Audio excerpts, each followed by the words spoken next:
No, no buzz. A Just Bees book club. Um, it's been a couple of months, and I'm back looking better than ever. I am currently dyeing my hair. I have a towel on, like I've ever been allowed in like to a country club or something, to make sure that I don't dye everything in my house.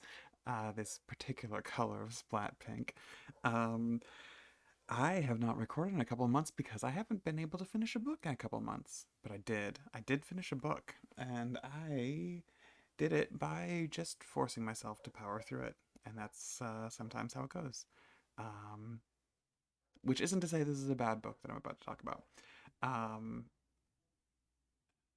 but one of the things about having not done this for a couple of months is that I don't know where my lipstick is, so I'm not wearing it and I feel bad. I do know where my eyeshadow is, but I just, between the hair dye and the whole not having done this in a little bit situation, it felt like, and the not having a lipstick, it felt a little bit much. Today I'm going to very briefly talk about Andrew Kelly Stewart, according to the you know author at the bottom here. From what I've been able to discern from looking this person up online a little bit, it seems like Andrew Stewart is what he goes by. We shall sing a song into the deep. I don't know why I put this down and then looked over to read it off screen. We shall sing a song into the deep. It has a Kim Stanley Robinson little blurb on the front. A claustrophobic Yikes.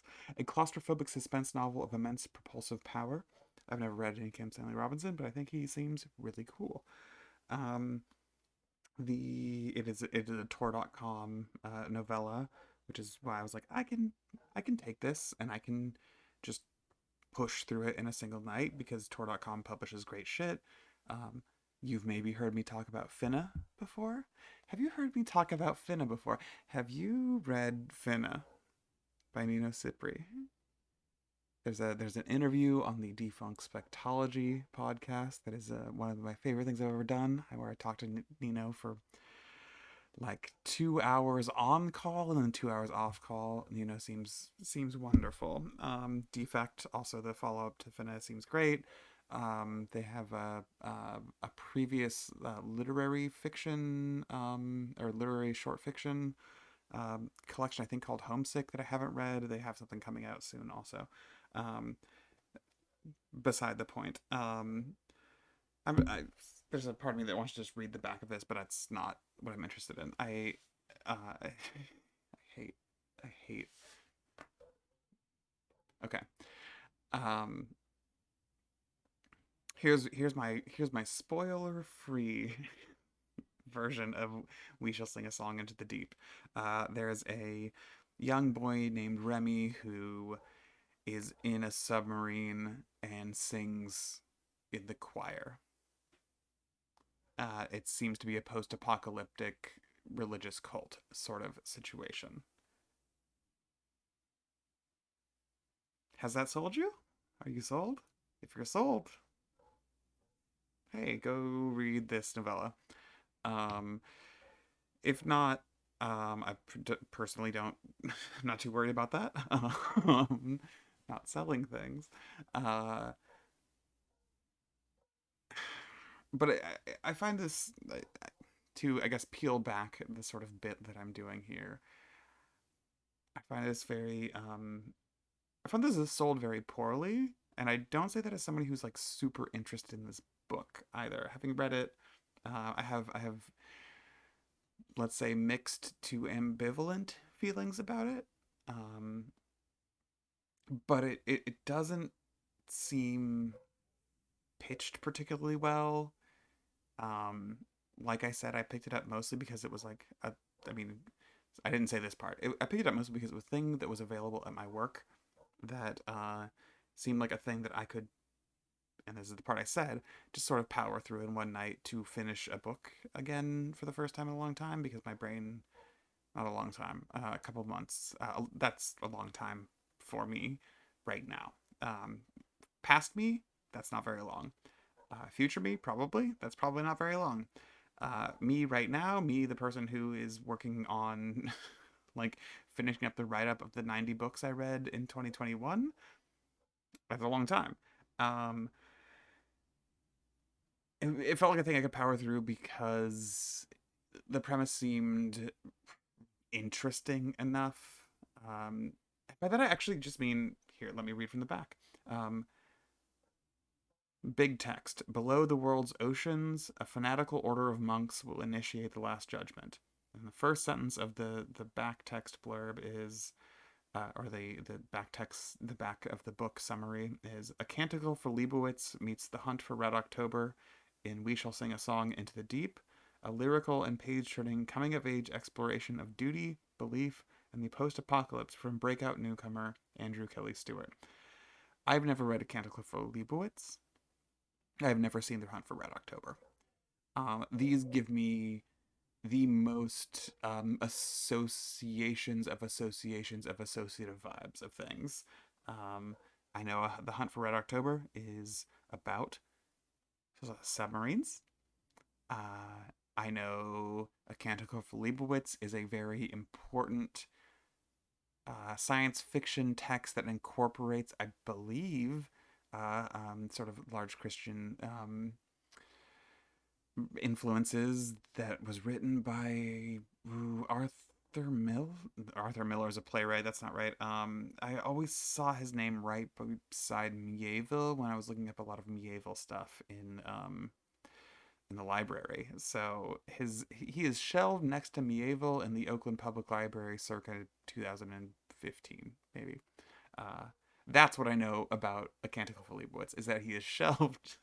It is shelved next to Mieville in the Oakland Public Library, the science fiction section specifically. You know, you go in and then you go through the hallway in the middle. Like if you turn right, there's the computer area. If you turn left, there's the like help desk, and then past that is the like information desk. But if you go just straight through that little corridor, and right before you hit the graphic novel section, and then if you are me, you keep going. There's all the people you playing puzzles on the big tables, and then you take a left and you find some weird cookbooks. But before the graphic novel section, you take a left. There's a science fiction little um, hallway. That's not a hallway. It's like a um, small room. The science fiction small room. Um, where you find A Canticle for Leibowitz when you're looking for Rail C or Perdido or you know, on London or whatever Mieville book you're trying to check out of the library because you're me in 2013, because this is a Just Bees book club. Um, but the idea of a book that was like the comparisons I'm making is A Canticle for Leibowitz and The Hunt for Red October was like, that's fascinating enough. This is a less than 200 page like small trade paperback, like tiny trade paperback. This is very much a novella. It's very much in the vein of Tor.com novellas. Things I would not read if I wasn't a bookseller, honestly. But whatever. Um, or somebody who has spent some time, you know, being a reviewer and getting access to review copies and stuff like that. Um, or, you know, a library patron. That's the actually, sorry, not or. Things that I would read as a library patron, probably, rather than somebody who is, you know, going to a bookstore to buy books, but whatever. Um, I am off work and don't need to think about that.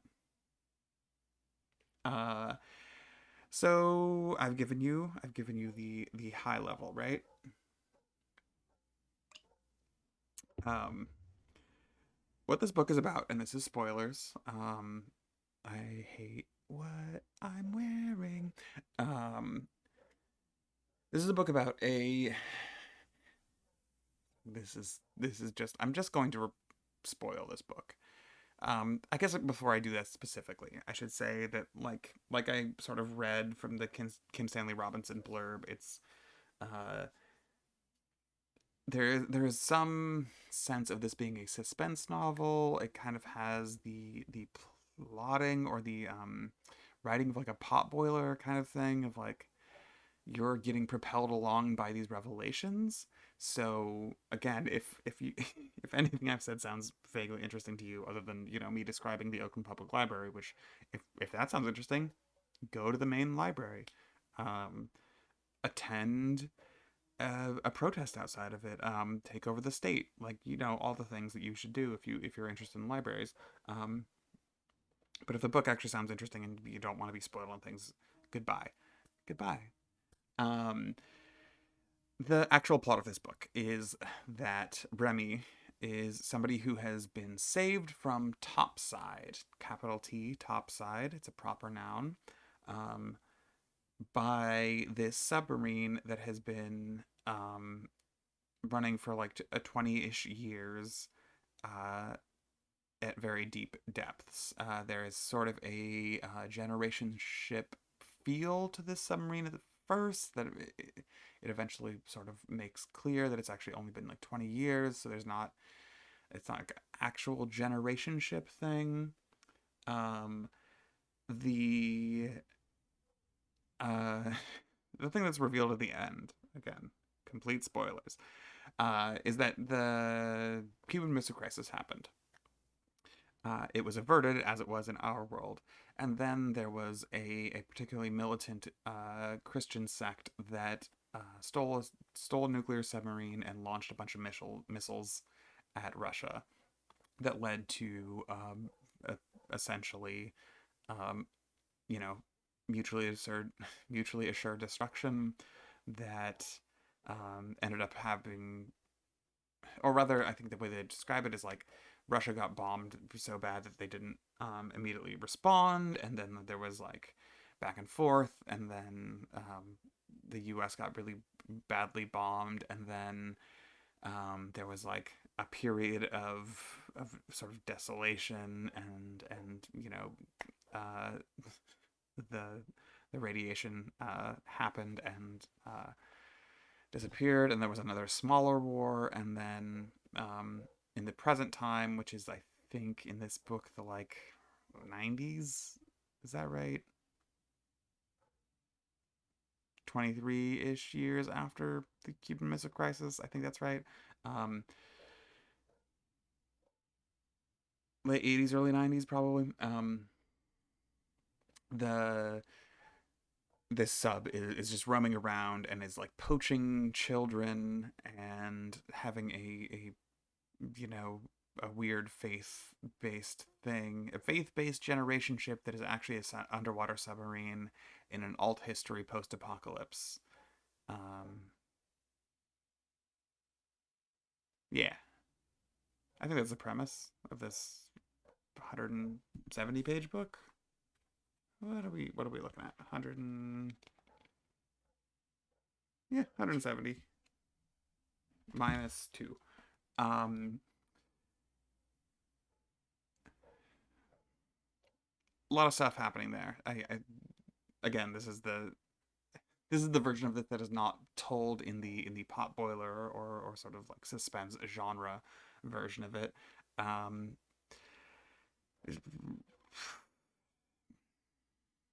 there's there's stuff there. There's stuff there. There's moments where that works. There's moments where that doesn't work, and that's kind of just where I ended up falling with this whole book. Um, I there's It's cool. It's very readable. Um, it is really good at the style it chooses to write in. Stewart is specifically very good at maintaining a consistent style throughout, a prose style specifically throughout the book. There's, the here, first line of the book, right, is the peal resounds throughout. Take two. Uh, The peal resounds through the boat, through the frames of my bunk. I feel it in my jaw, my teeth. Reverberation. And again. Brother Silas knocking the rusty headed mallet against the hull.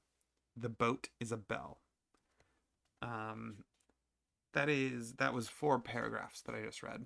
Um, I'm gonna do my patented thing of holding a book up to a camera with bad lighting, so you can't read the words, but like that's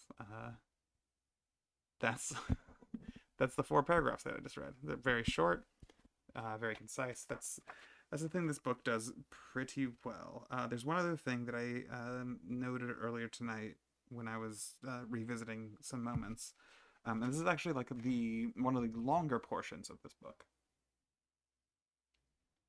that I thought actually worked, or the longer paragraphs specifically that I thought actually worked. Um, let me read some bits. Excuse me. The whales are singing out there in the dark ocean, their song resounding against the hull. We lie awake and listen to them, Laszlo and I. Sometimes, when we are in the chapel singing, the beasts sing back. Here, though this deep, it is quiet enough to listen to their solemn strains fully. Every odd sonorous leap and ululation, every rich bellow and delicate turn, one calling out to the other in these blind, cold depths, the dark chambers of the sea, when all they have in the darkness is one another, each other's song. This is very, very pathetic fallacy. Sorry, that was me. You know, the world mimicking characters. T.S. Eliot, whatever. Back to the reading. Sorry. What were they discussing? These beasts, these leviathans. Hello, I'm a whale. Laszlo whispered in a forced, deep timber beneath me. Hello, I'm also a whale. I respond as deeply as I can, trying to stifle a laugh. Do you have any fishes? He asks. No, but I do have this man in my belly who keeps trying to get out, I whisper. I hear Laszlo's smile in his breathing. I smile too, for a moment.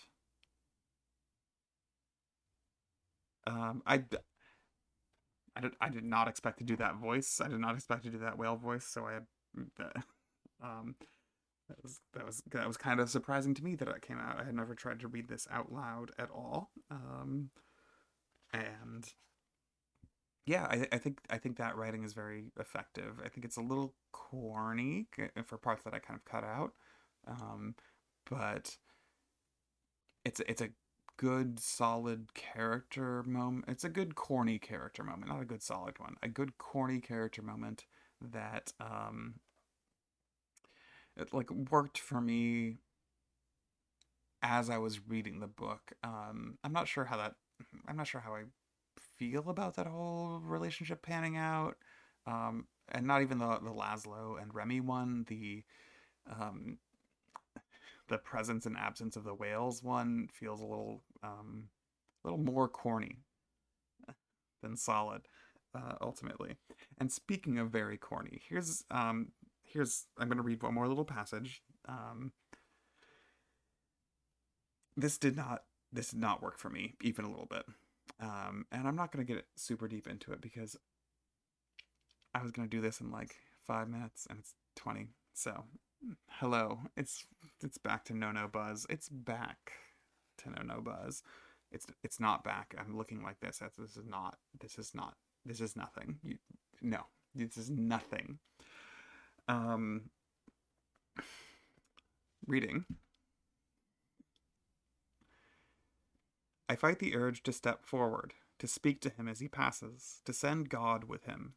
But now is a time for silence. Each in the line receive the cross and oil upon their foreheads, are given communion. Laszlo's face is wan, this is earlier, flat as he receives Captain Marston's anointment. Silas's face is tight and troubled as I've ever seen, and he's been on several boarding parties in the past. It puts a sourness in my tummy.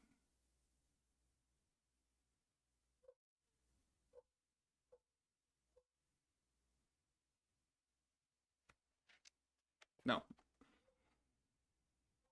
That that last line. It puts a sourness in my tummy. That is not how Remy is written anywhere else in this book. This is not this is not biblical language.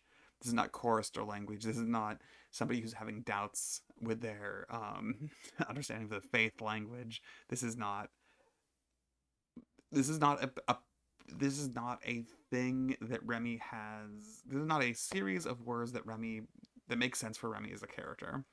And I am not a person who cares about character over prose.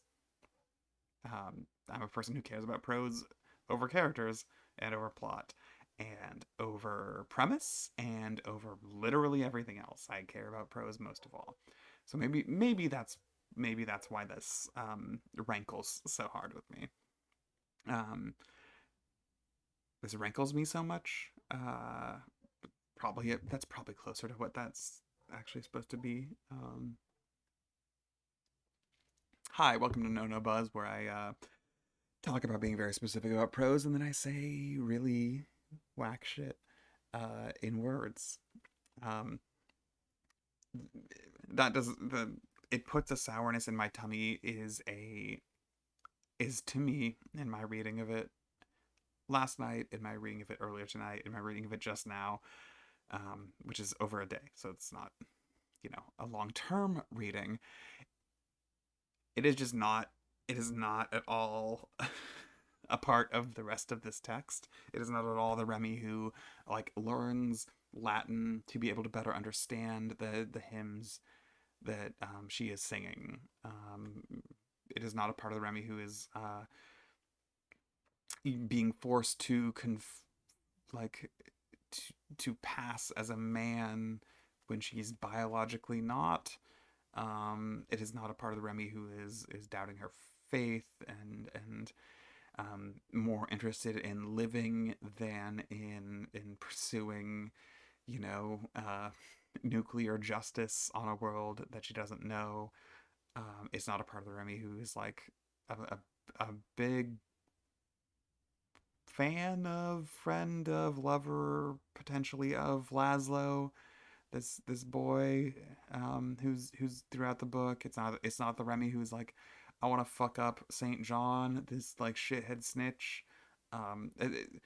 It does that line does not for me track in any way with any other aspect of this character, and it's also just awkwardly written, and it's also presented as its own paragraph as though it's supposed to be a big punchline or like strong statement.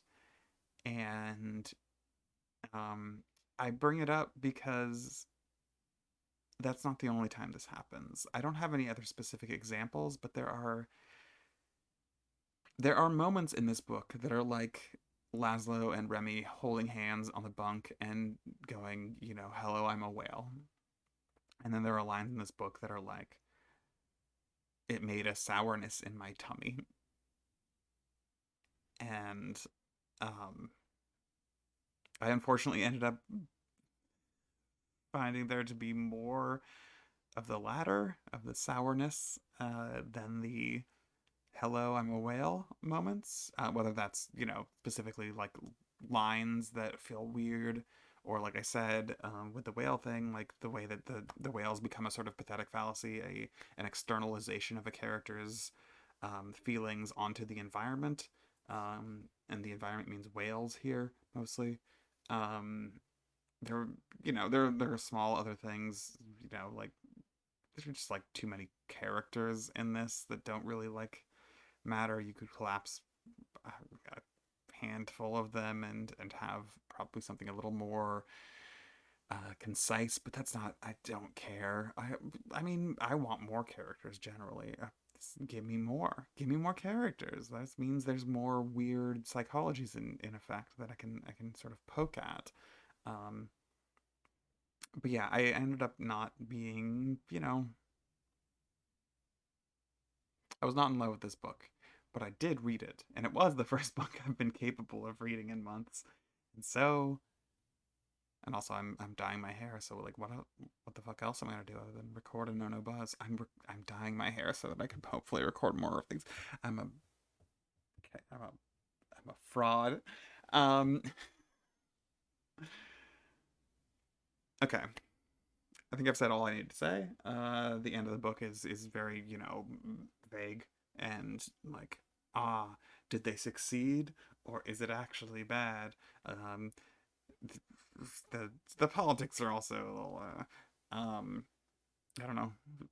The Deep is a good book by River Solomon. Sorrowland is in my opinion better. Um,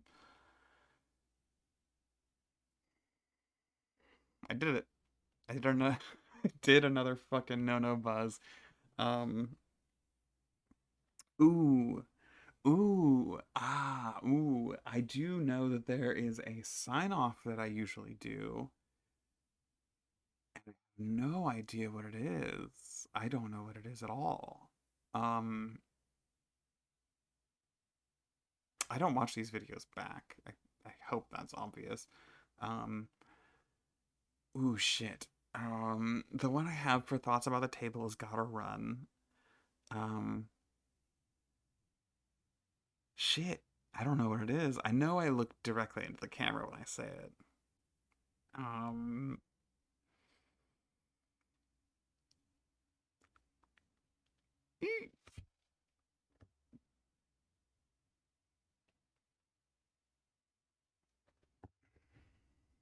all right. I'm gonna sign off. I'm gonna sign off with the sign off I always use for every No No Buzz episode.